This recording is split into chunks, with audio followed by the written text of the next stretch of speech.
I am beyond floored to be joined by the one and only Jenna Kutcher on the show today. How are you, Jenna? Oh, I'm so good. Thanks for having me. I'm so excited.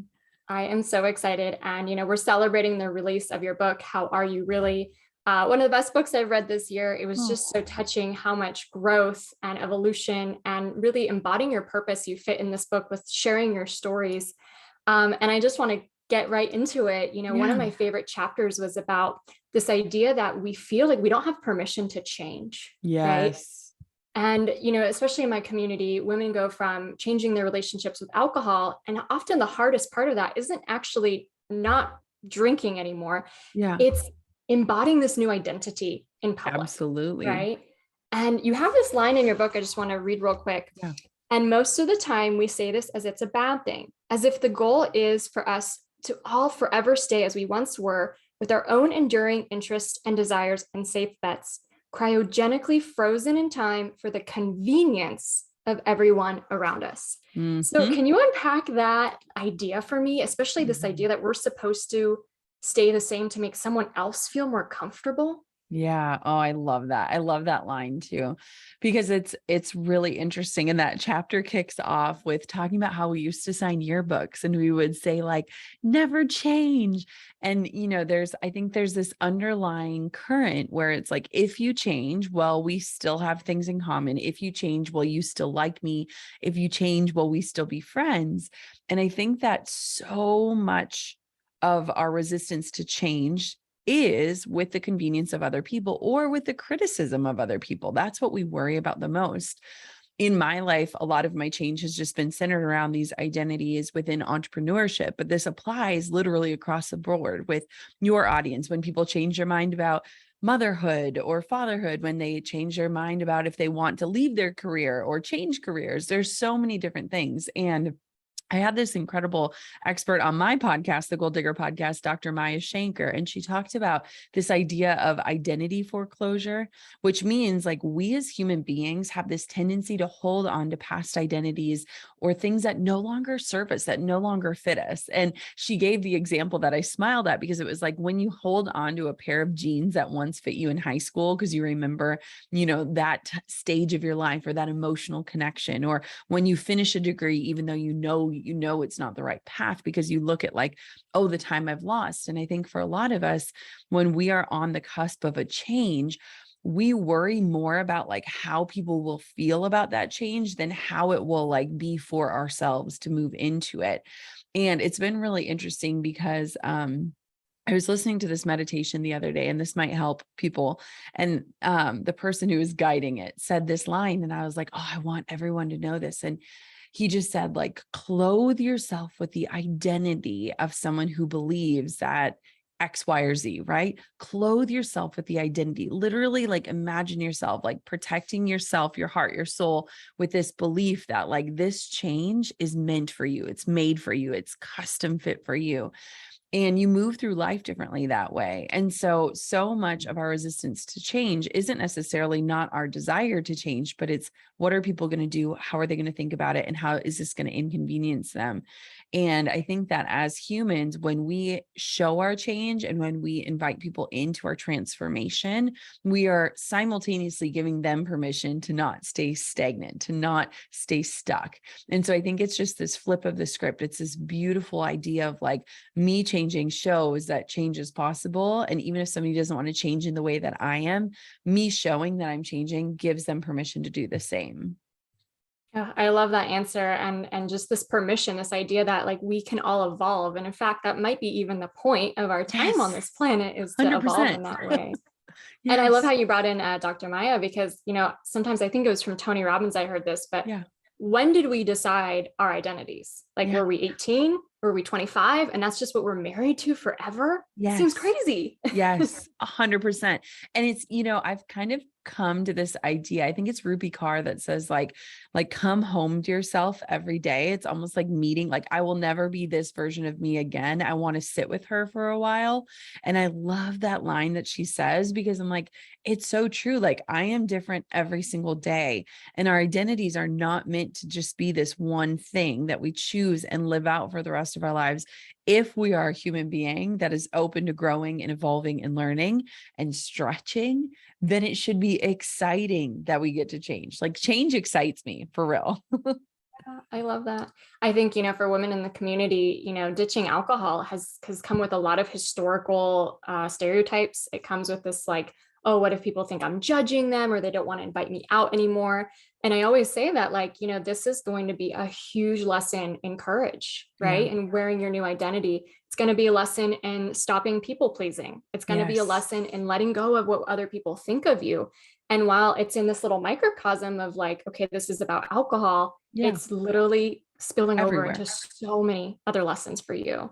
100%. 100%. Well, I love the wisdom that you share. And, something that I also really liked is this idea that, when women here in my community remove alcohol, it's not just the point of removing a little bit of pain here or, something changing a little bit to have something unaligned to misaligned or whatever, but really to make space Mhm. for their deeper dreams to come true, to make space for their goals, their passions. And, you have so many incredible prompts throughout your book of like letting your creativity fly and just Yeah. having fun more often. But I actually want to draw us to how you shared about this woman who was going through IVF Oh, and she was about to give up. And she was like on her 8th round until she finally got pregnant. And the only reason why she didn't give up was because she once heard that Brooke Shields went 8 rounds through IVF mhm. too. And there was this like adamancy to just, we have to share our stories. We women go through Yeah. so much that we are isolated from, we don't connect with each other, we just don't speak up and share out.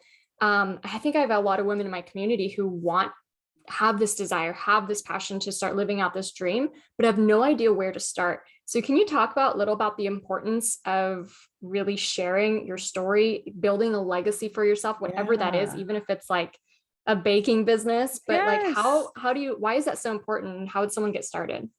Well, it's so interesting because when we think about our world these days, specifically the digital world, we are obsessed with before and afters, right? Like, look at, I mean, you can't log in and not see like a house being transformed or a body being transformed. It's like we're constantly looking at these transformations, but we're not seeing the middle, right? Nobody shows the middle. I always call it the messy middle because our culture is so wanting to like tie everything up with a pretty bow and say, okay, now that I've arrived, I will let you in on exactly what I did to get from here to there. And what I think is way more inspiring, way more relatable, way more attainable for many people is when we let people in to like, hey, here's this thing and I'm going to do it. And I don't exactly know what I'm doing, but I'm going to like inch a little bit closer today. And I just kind of want to show you what I'm doing while I figure it out. To me, that is the secret sauce. That is inspiring. That is how you achieve a dream. It's not walking around this life feeling forever like this before picture and waiting for the after to magically happen. It's literally moving through life and like making these tiny bits of progress. I talk about how in the book, it's like so many of us have set these audacious goals in any area of our lives. And they're so big and they're so wild and they're so beautiful. But when we fall off course or when we fall off the bandwagon or when we slip up or when it doesn't work out exactly or when it's hard, we just give up. And when we give up, we sit with this shame. Like we are constantly moving through life with this shame of these reminders of like, here's what I said I wanted to do. And now look at, I'm not even doing it. And like, I'm a failure. Why did I even try? And what I really think all of us need, and I'm speaking for all of us with so much confidence, because I truly believe this in the core of my being, is I think all of us need to learn how to take tiny steps, how to make tiny bits of progress that wouldn't be fun to watch on the internet, progress that nobody would notice or double tap for, but progress that we know we're capable of making, progress that we know we're doing. It's like, who are you when you're all by yourself? How do you feel about yourself when you're alone with yourself? And I feel like so many of us, one, don't even give ourselves time to think about that question, but two, don't even give ourselves the opportunity to make these tiny bits of progress and move towards the lives that we want want in this sustainable way, like in a way that we can actually maintain, and in a way that as we progress, even if it's inch by inch, we start to build up confidence in ourselves. And that confidence changes how we move through life in every area, whether it's relational, career, community, like everything. And so I just think, with these dreams and this notion of like dream chasing, like there's so many posters out there that are like, find your passion and you'll never work a day in your life. And honestly, I feel like so many of us are moving through life and we don't even know what our passion is anymore. Like we're burnt out and we don't trust ourselves and we're feeling guilty. And so it's like, how do we just start moving like inch by inch closer to those goals? And I think that's really where we need to start. Yeah. And do you think the reason why we don't is, I mean, it almost sounds like this perfectionism, but it sounds deeper than that, like a fear, right? And Oh, what do you think the fear 100%. is? Yeah. Well, there's this line in the book and it's like, so often we let fear in the driver's seat of our lives. Like we literally let fear steer us away from the things we desire. We let fear move us out of situations that might actually stretch us and grow us. And there's this part in the book where it's like, fear is going to come on the journey. It's going to be a part of it. Like it's a part of life, but it's not going to be the pilot. It can be the co-pilot. It can maybe choose the radio station. It can look out the same window as you, but it is not in charge of the GPS. And I think fear can be a really powerful companion in our lives because it tells you that you're about to do something big, that you're about to step into something new, that you're about to try something. And I think that's part of being a human. But so many of us get so caught off guard by fear that we never really think about like, what is the worst that could happen here? I want to be sober for 30 days. What is the worst that could happen? Okay, what if I fall off the bandwagon? Okay, then what? Oh, okay, then the next day I'm getting back on. What is the worst that could happen? And for me, I often think about like when I was in my 9 to 5 job, had all the security that I had always craved in my life, but I wasn't happy. When I decided like, I'm going to become an entrepreneur, I remember I was so afraid. I was afraid of so many things. And finally, one day I like literally sat down and I was like, okay, what is the worst that could happen? The worst that could happen is that this business doesn't work out. But guess what? I have a degree, I have experience, I have recommendations and references. So what? So I go back into the job market a year later and say, hey, I tried this thing and it didn't totally work. So I'm back here and I'm ready to work. That's not that scary. And so it's funny because I think oftentimes we let fear almost be like the monster under our beds and we never hit the light switch on and realize it's just a shadow. And so I'm speaking from actual learning because I have a 3-year-old now. And so it's like, how do we flip the lights on in our own lives and be like, oh, this actually isn't scary. And I'm a capable human that can figure out a plan. So I might as well try, right? It changes everything. Oh yeah. I love that exercise of like, what's the worst that could happen? I Yeah. did the same when I quit my day job and, I was going full time into my business and I let it, I got down to like, okay, and this would happen and this would happen. And Yeah. the worst thing was that I would move in back with my parents. Yeah. Like, that's Write not it that out. bad. Yes. And that's the thing too, is it's like, if we never face it, it's like when you enter anything and you have an action plan, or you at least know, the next step that'll happen if something else happens, it's not as scary. It literally loses its power. So I love that because you're like, all right, well, I really hope I don't have to do that. But if I had to, it wouldn't be the worst thing in the world. Yeah. Yeah. So you talk about baby steps and, taking almost messy and perfect action. What about the woman who doesn't know what it is? Like she knows there's something, she knows that there's more, there's a deeper existence for her than however she's living out her legacy or her career, but she's not sure what she's passionate about, for example, Yeah. or maybe she has some ideas, but she can't really see a career out of that. Yeah. So here's what I would start with. For me, I think about this a lot because again, if we look at those cliches of like, oh, pursue your passion, there's so many people that are like, I don't even have a hobby. Like Drew and I remember during the pandemic, Drew and I were driving in the car together, my husband, and we were talking about one of our friends and we were like, I wonder what she does outside of work and motherhood. And I was like, what do we do outside of like work and parenthood? Like we don't have hobbies either. And we like kind of laughed because it was like, oh yeah, you kind of forget how to play. But what I would say is that for me, the guiding light in my life and business hasn't always been, here's what I want to do. It's sometimes looking at, here's what I know I don't want to do, or I no longer want to do. I had so many different pivots in my life where it was like, when I was in that corporate job and my boss literally handed me a 5-year plan and didn't ask me, what do you want in 5 years? Or does this sound good to you? It was like, here is your plan. That was this huge red flag for me where it was like, I don't want somebody else planning out my life for me. Like that is something I do not want anymore. So I know I don't want that. So how do I move in a direction where that is not a part of the equation? And then I became a wedding photographer and we experienced pregnancy loss. And I remember having this moment where I was like, I built this incredible business that I'm so proud of, but if I don't show up, I don't get paid. I don't want to build another business that requires me to not have human moments, because right now I want to be in the fetal position. So I know I don't want that. So that's going to guide my next steps. And so if you don't know what is on the to-do list in moving towards a better, more vibrant, like exciting life, maybe start with, here's what I don't want to do anymore. Here's how I can maybe craft boundaries or start to move through in a direction that allows me to get rid of or move away from these things that don't serve me. And sometimes that opens the doors. I think that action unlocks inspiration. And a lot of times we just sit still because we don't know. But when we get into motion, that action is going to help inspire us. And it's going to help be these indicators that are going to guide you forward. So it's like forward is forward, start moving. And I think that the rest will start to kind of unfold as you do that. I love that because it's like we don't need all the answers. And, Yeah. you've pivoted so many times. I've pivoted before. And, you're here now, an author, huge community, just teaching other women how to launch and grow businesses.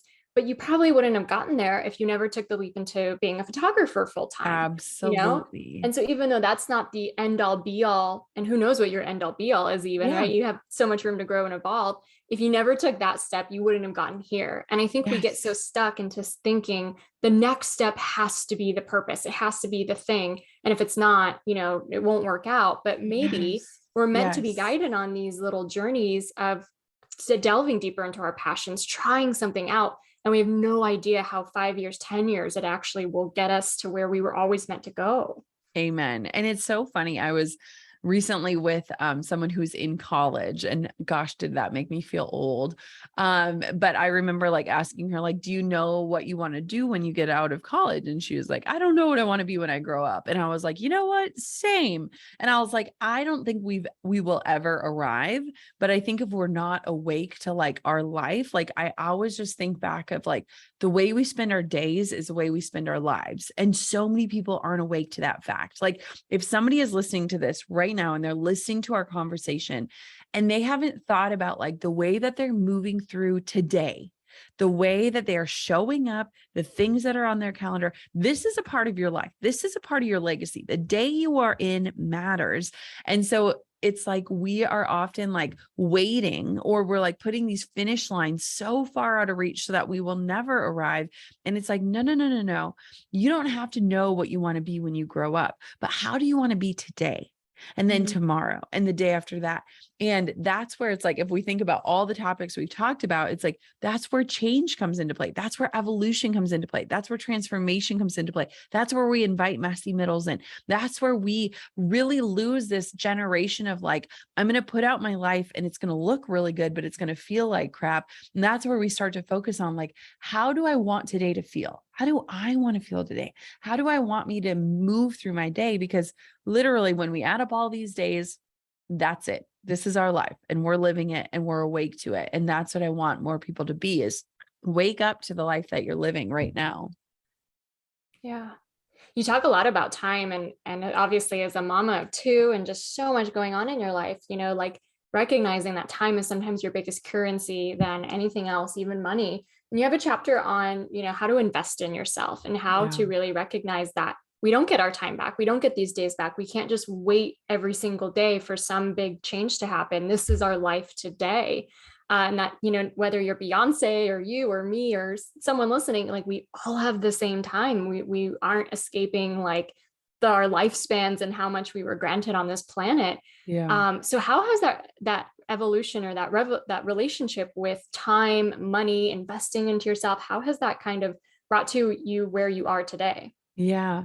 It's interesting. I think about this a lot because I think that there are definitely seasons in life, specifically entrepreneurship, but in life as a whole, where you will gladly give your time to earn money, right? Like that's usually required to get a dream off the ground. I think most of us have had seasons where it's like, I will just invest my time to earn money. And there comes this tipping point where when you feel secure or stable, or when you are finally earning money, where you're like, no, no, no, I will pay money to get back time. I will pay someone to mow the lawn. I will pay to have food delivered, whatever those privileges are.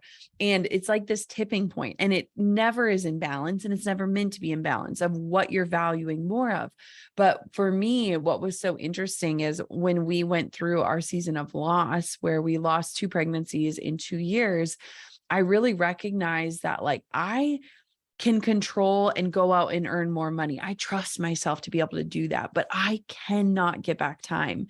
And I wanted to be a certain type of mom. And I recognized that in order to be this type of mom, all I needed was time. I didn't need money. I didn't need unlimited resources. I wanted to be there for my kids.